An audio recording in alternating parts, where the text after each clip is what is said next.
এই বিশ্বব্রহ্মাণ্ডের অধিপতি ত্রিলোকেশ্বরপতি দর্পহারী মুকুন্দ মুরারি মধুসূদন ননীচূড়া পতিত পাবন দেবদীনবন্ধু নৃসিংহ মুরারি কুঞ্জ নিকুঞ্জেশ্বর শ্রী রাধা মাধবের অশেষ কৃপায় আমরা প্রতি শনিবার বৈষ্ণবদের পরম ধন এবং শ্রীহরির বাংময়ী মূর্তি শ্রীমদ্ ভাগবতমের রস আস্বাদন করবার আমরা সুযোগ লাভ করেছি, যেটা আমাদের বাবা করে দিয়ে গেছেন। নমো পঙ্কজ নাভায় নমো পঙ্কজ মালিনে নমো পঙ্কজ নেত্রায় নমস্তে পঙ্কজাঙ্গ্রয়ে। নিত্যলীলা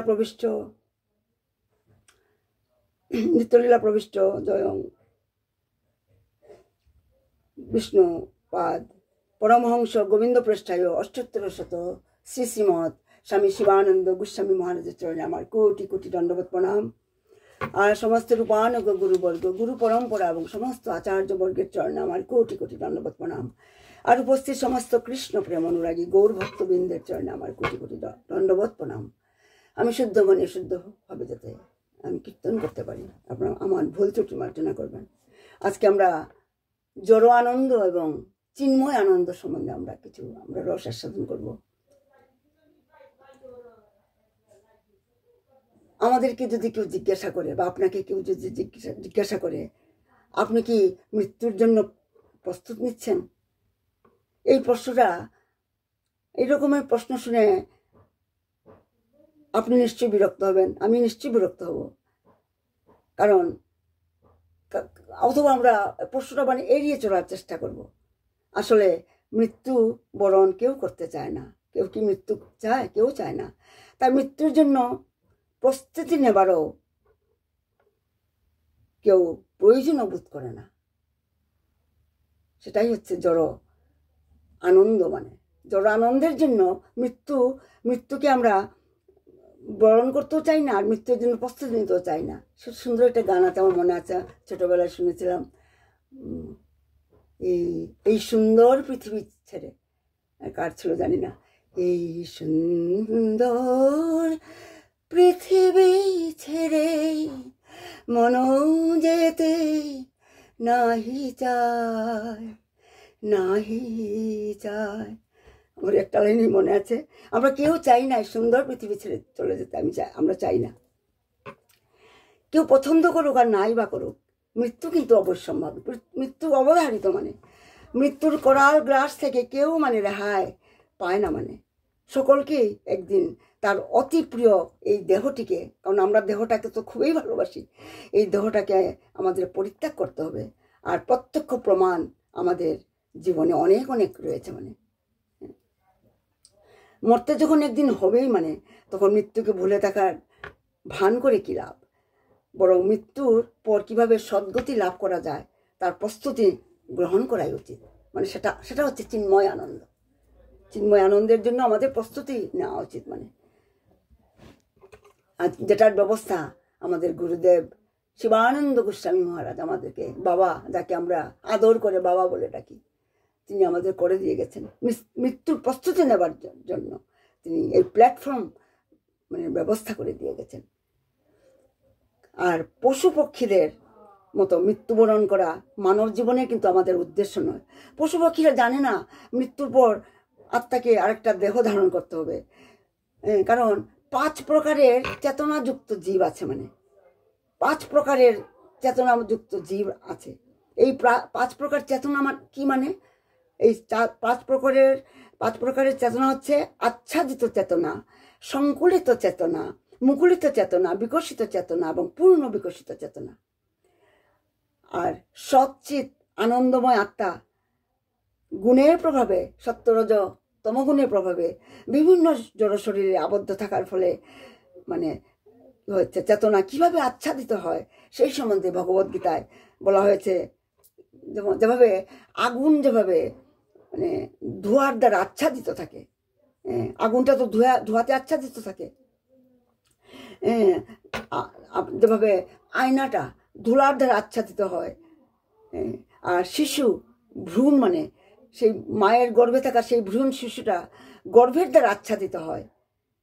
আর বৃক্ষ গাছপালা আচ্ছাদিত, আর এই যে গাছপালা বৃক্ষ সেগুলি হচ্ছে মানে আচ্ছাদিত চেতনা সম্পন্ন জীব।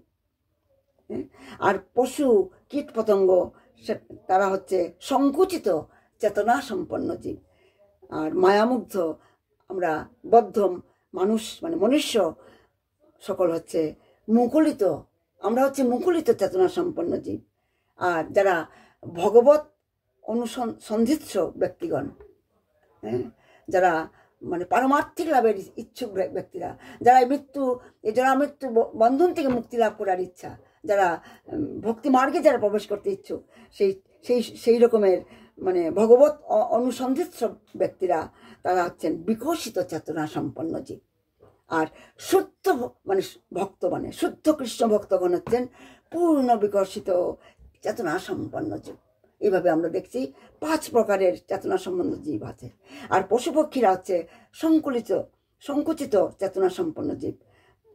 তাদের চেতনা অত্যন্ত মানে আচ্ছাদিত, তাই তারা আহার নিদ্রা মানে ভয় মৈথুনের ঊর্ধ্বে আর কিছুই তারা চিন্তা করতে পারে না। এভাবেই তাদের একদিন মৃত্যু হয়। কিন্তু তা সত্ত্বেও আপনার মন দিয়ে শুনবেন, তা সত্ত্বেও কিন্তু পশু পক্ষীরা মৃত্যুর পর কিন্তু উন্নত দেহ প্রাপ্ত হয়। যদিও তারা আহার নিদ্রা ভয় মৈথুনেই তারা মগ্ন, তাদের না পারে তারা ভজন করতে, না পারে তারা সৎসঙ্গ করতে, সাধু সঙ্গ করতে, কিন্তু মৃত্যুর পর কিন্তু তাদের ঊর্ধ্বগতি হয়, উন্নত দেহ প্রাপ্ত হয়। এইভাবে 80 লক্ষ যোনি পার হয়ে পুনরায় তারা মানব দেহ পার হয়। এই পশুরা পরে পরে পরে গিয়ে মানব দেহ প্রাপ্ত হয়, উন্নত দেহ প্রাপ্ত হয়। তাই আমরা দেখছি সর্বনিম্ন স্তর আচ্ছাদিত চেতনা থেকে ক্রমান্বয়ে মুকুলিত চেতনার স্তরে উন্নতি হওয়ার পথে আমরা দেখছি এই বৃক্ষ গাছপালা পশু পক্ষীদের মতো তাদেরও পতনের সম্ভাবনা নেই। গাছেও কিন্তু তাদেরও পতনের সম্ভাবনা নেই। তাই আমরা দেখছি 80 লক্ষ জীব, 80 লক্ষ যোনি যারা আছে পশু পক্ষী কীট পতঙ্গ বৃক্ষ, এদের কিন্তু এরা ধীরে ধীরে তাদের মানে উন্নত দেহ প্রাপ্ত হয়, পতনের সম্ভাবনা নেই। তাছাড়া মানব জীবন প্রাপ্ত হবার আগে পর্যন্ত মানে তোমার 80 লক্ষ যোনি ভ্রমণের মাধ্যমে তাদের শুধু কষ্ট ভোগই করতে হয়। এই পশু জন্ম বা বৃক্ষ তাদের কষ্ট ভোগ করতে হয়, কিন্তু আলটিমেটলি তাদের কিন্তু উন্নত দেহ তারা লাভ করে। কারণ পশু পক্ষীরা এই ভাবী মৃত্যু সম্বন্ধে কিছুই তারা সচেতন নয়, তারা জানে না মৃত্যু কি, তারা বুঝতেই পারে না মৃত্যুর উদ্দেশ্য কি, মৃত্যুর পর তার গতি কি হবে, এসব জ্ঞান তাদের নেই। এমনকি পশুরা মৃত্যুর পূর্ব মুহূর্ত পর্যন্ত আহারে নিমগ্ন থাকে, যেটা আমরা দেখেছি কসাইখানায়। আপনারা নিশ্চয় লক্ষ্য করেছেন, কসাইখানায় সেই পাঠাটাকে মানে অল্প কিছু পর ক্ষণিকক্ষণ পর তাকে মারা হবে, কিন্তু সেটা আপন মনে সে ঘাস খেয়েই চলছে, মানে খাদ্য খেয়েই চলছে, আর তাকে নিদারুণ কষ্ট দিয়ে তাকে হত্যা করা হবে। কিন্তু মানুষের পক্ষে তা সম্ভব নয়। কারণ আমরা যদি জানতে পারি, আমি যদি জানতে পারি, আপনি যদি জানতে পারেন যে 5 মিনিট বাদেই আপনার মৃত্যু হবে, আমাকে হত্যা করা হবে, তখন যতই সুস্বাদু মানে আহার আমার সামনে যদি একটা পিৎজা পড়ে থাকে, একদম সুস্বাদু খাবার যদি আমার সামনে পড়ে থাকে না কেন, আমরা কিন্তু সেটা মানুষ কখনো গ্রহণ করতে পারবে না। কারণ মানুষের চেতনা অনেক উন্নত ধরনের, তার উন্নত চেতনা, সে কখনো খাবে না। কিন্তু সেই পশুটা কিন্তু খেয়েই চলছে, সে জানেই না তার একটু পরে তার মৃত্যু হবে। তাই মানুষের প্রাথমিক মানে চেতনার স্তরটা হচ্ছে মুকুলিত চেতনা। আমাদের প্রথম স্তর হচ্ছে মুকুলিত চেতনা। যেমন আমরা উদাহরণ দিতে পারি, যেভাবে ফুলের মুকুল ক্রমে ক্রমে তো বিকাশ হয়, তাই না, তারপর লাস্টলি সেটা পূর্ণ বিকশিত হয়। ফুলের মুকুল যেমন সবসময় গাছে এক অবস্থায় থাকে না, ক্রমে ক্রমে তাকে পূর্ণ বিকশিত অবস্থায় লাভ করতে হয়, নতুবা মানে কীট পতঙ্গ দংশন করে মুকুলটি শুকিয়ে যায়, মানে একেবারে শুকিয়ে যায়। ঠিক সেইভাবে মানুষ চিরকাল মুকুলিত চেতনা অবস্থায় থাকে না। আমরা কিন্তু সবসময় মুকুলিত অবস্থায় থাকি না। আমরা সেই মুকুলিত চেতনা প্রাপ্ত মানব জীবন লাভের একমাত্র উদ্দেশ্য হচ্ছে সাধুগুরু শাস্ত্রের আজ্ঞা পালন করে, গুরুদেবের আজ্ঞা পালন করে পূর্ণ বিকশিত চেতনা লাভ করে শাশ্বত চিন্ময়ধাম গোলক বৃন্দাবনে, যেটা আমার স্বধাম, মানে আমার আসল বাড়ি, সেখানে ফিরে যাওয়া।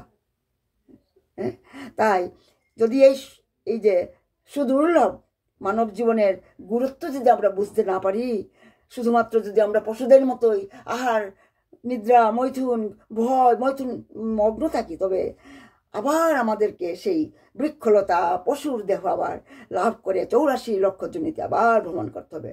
আর সেটা অত্যন্ত দুঃখদায়ক পরিণতি। মানে তাই এমন দুর্লভ মানব জীবন, মানে জীবনের সদ্ব্যবহার না করে না, সে একটা পশুর চেয়ে বেশি আর কিছু উন্নত নয়। মানে তাই প্রত্যেক মানুষকেই নিজ নিজ, কারণ আমাদের প্রত্যেকে আমাদের নিজ নিজ কর্মের ফলের জন্য দায়ী। তাই তো বলা হয়েছে যাদৃশী ভাবনা যস্য সিদ্ধির ভবতি তাদৃশী। কারণ মানুষ তার কর্মের মাধ্যমে মানে যেরূপ ভাবনা করে ভাবে, মানে সে সেইরূপ সিদ্ধি লাভ করে। মানে কারণ জীব হচ্ছে জীবাত্মা, মানে ভগবানের অংশ। আমরা হচ্ছি ভগবানের অংশ। মমই বাংশ জীবলোকে জীবভূত সনাতন। আর আমরা হচ্ছি ততস্থা শক্তিজাত, মানে বহিরঙ্গা শক্তি, অন্তরঙ্গা ততস্থা। আমরা জীব হচ্ছি ততস্থা শক্তিজাত।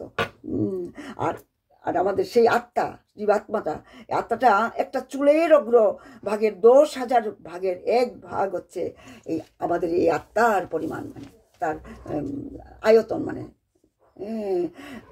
আর তাই আত্মা হচ্ছে সচ্চিত আনন্দময়।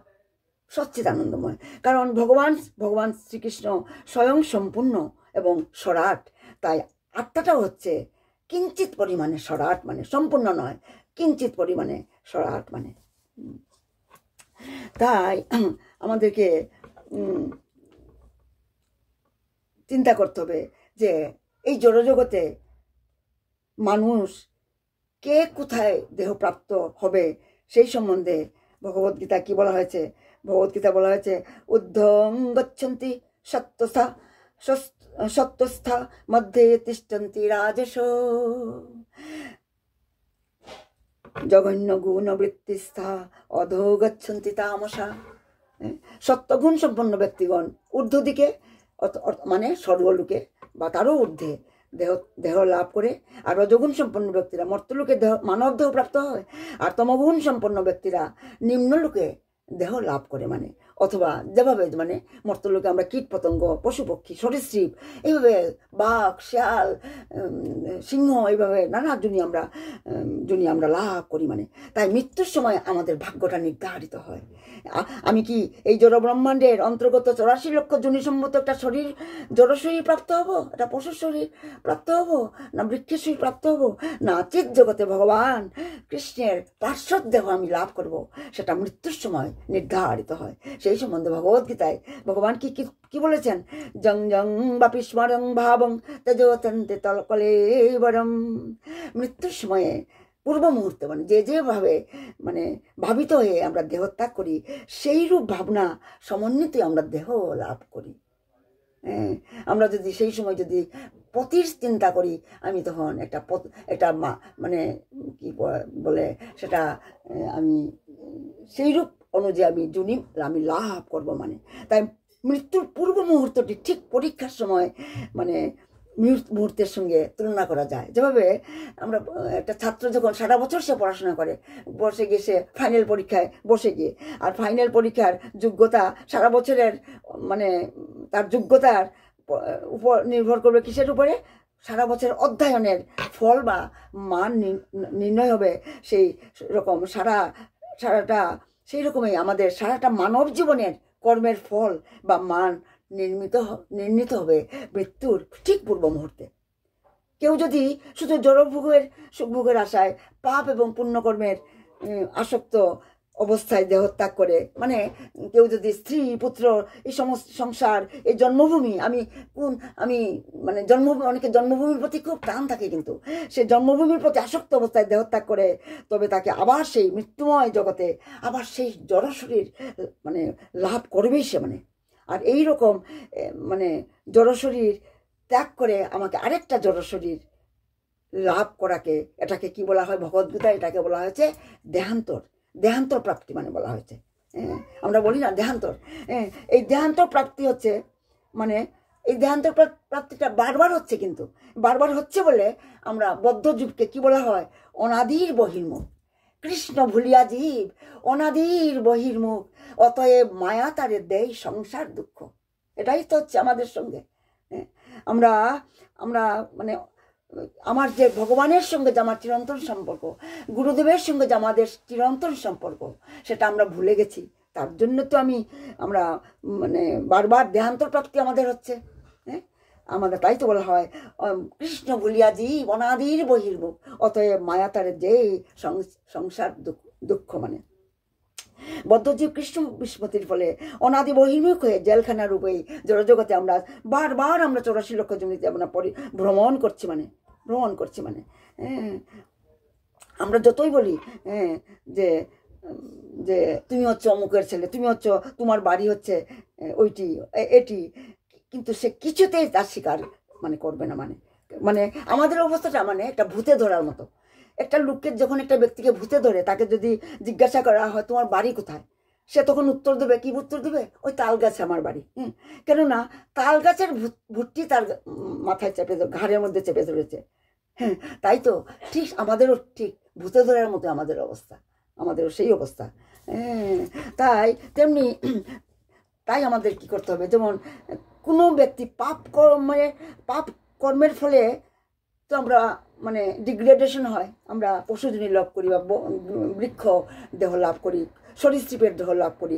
তাই কোনো ব্যক্তি যদি পাপ কর্মের ফলে একটা শূকরের দেহ লাভ করে, তখন সে কিছুতেই মানে উপলব্ধি করবে না যে আগের জীবনে সে একটা মানুষ ছিল। মানে এই সম্বন্ধে একটা সুন্দর কাহিনী আছে, আমি বোধহয় ক্লাসে আগেও বলেছি চৈতন্য চরিতামৃতে।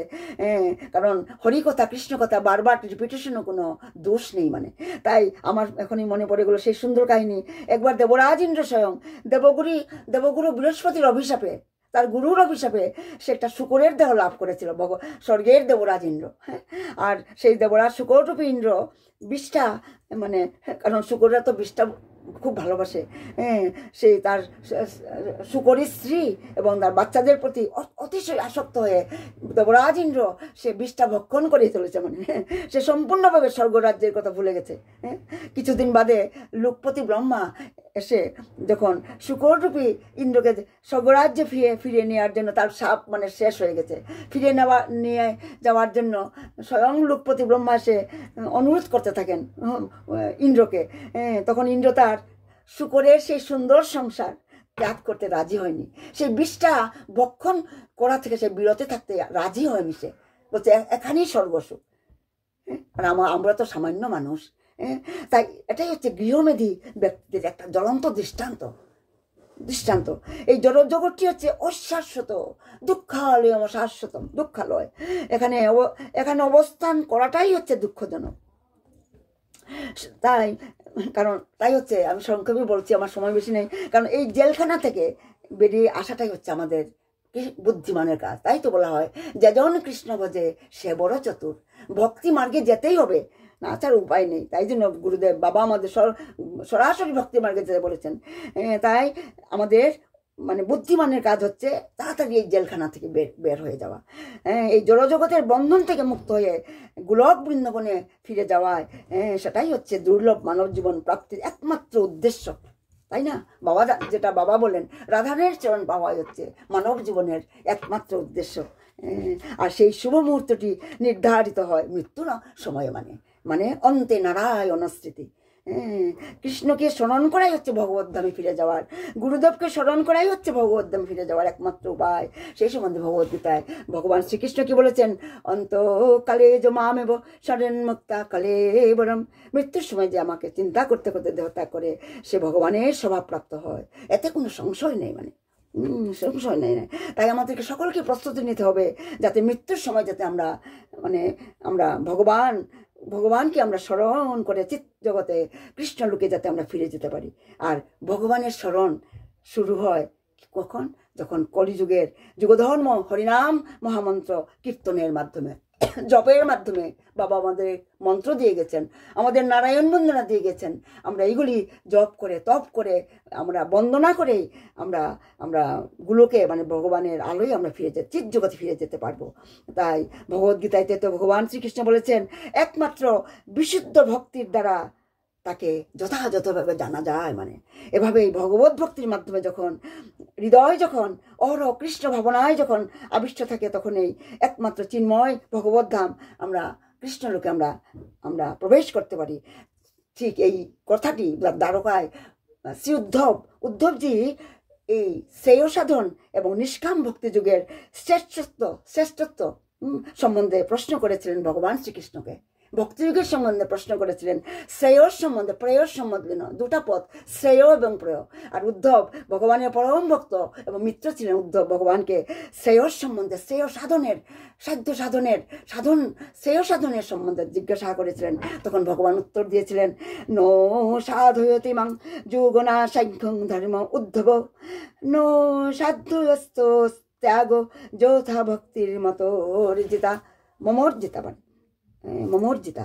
হে উদ্ধব, ভগবান বললেন, হে উদ্ধব, প্রীতিময় ভক্তি যেভাবে আমাকে বশীভূত করতে পারে, যুগ, সাংখ্য, ধর্ম, তপস্যা, বেদ পাঠ অথবা দান ক্রিয়া, আমরা যে দান করে থাকি, আমরা দান ক্রিয়া, এগুলি আমাকে সেই রূপ মানে তার দৃশ্য মানে বলেছে না, তার দৃশ্য মানে সেই রূপ আমাকে বশীভূত করতে পারে না, যেভাবে আমাকে প্রীতিময়ী ভক্তি আমাকে বশীভূত করতে পারে। কারণ পুণ্যকর্মের দ্বারা আমরা স্বর্গলোক ভ্রমণ করে আমরা স্বর্গসুখ উপভোগ করতে পারি। আমরা ব্রহ্মচর্য পালন করে কঠোর তপস্যা করে আমরা মানে তপলোক, জনলোক, এমনকি ব্রহ্মাণ্ডের উচ্চলোক, সর্বোচ্চ উচ্চলোক ব্রহ্মলোক আমরা জন্মগ্রহণ করে অনন্ত কোটি কোটি বছর আয়ু আমরা লাভ করতে পারি, সুখ ভোগ করতে পারি। কিন্তু আমাদের রিয়াকশন অফ আওয়ার অ্যাকশন, আমাদের যখন পুণ্যকর্ম যখন ফুরিয়ে যাবে, আয়ু যখন আমাকে আবার পৃথিবীর লোকে জন্মগ্রহণ করতে হবেই হবে, মানে পুনরায়। আপনার সময়টা শেষ হয়ে যাচ্ছে, আর 2 মিনিট আছে। আচ্ছা ঠিক আছে, থ্যাংক ইউ। আমাকে আবার মর্তলোকে পুনরায় ফিরে আসতে হবে, নিত্যকাল আমরা সেখানে থাকতে পারবো না। তাই বলা হচ্ছে যে সুতরাং শুদ্ধ ভক্তি ছাড়া পুণ্যকর্ম, জ্ঞান যুগ, অষ্টাঙ্গ যুগ কোনো পন্থার মাধ্যমে ভগবান শ্রীকৃষ্ণকে উপলব্ধি করে গোলক বৃন্দাবনে প্রবেশ করতে কেউ পারে না। তাই তো ভক্তির রসামৃত সিন্ধুতে ভক্তির সংজ্ঞায় সরগোস্বামীর যিনি যে রূপগোস্বামী কি বলেছেন, অন্নাভিলাষিতা শূন্যম জ্ঞানম কর্মাদিনাবৃতম আনুকূল্যন কৃষ্ণানুশীলনম ভক্তিরোত্তমা।